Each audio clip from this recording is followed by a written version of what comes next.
How to add or remove increase contrast to accessibility shortcut menu on the iPhone 16 series. First, let's return back to the home screen by swiping up at the bottom of the screen. And from the home screen, we tap on Settings. Now in Settings, we scroll down and then tap on Accessibility. After that, we scroll down to the bottom and then we tap on Accessibility Shortcut. In here, we go down, then tap on Increase Contrast. Tap on the menu item to select or deselect it. Once it is selected, it will be added to the Accessibility Shortcut menu.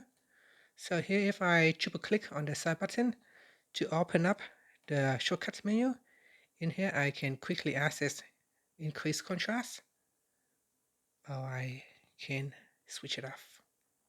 Now to remove the shortcut from the menu, you can just deselect it and that will get removed from the Accessibility Shortcuts menu.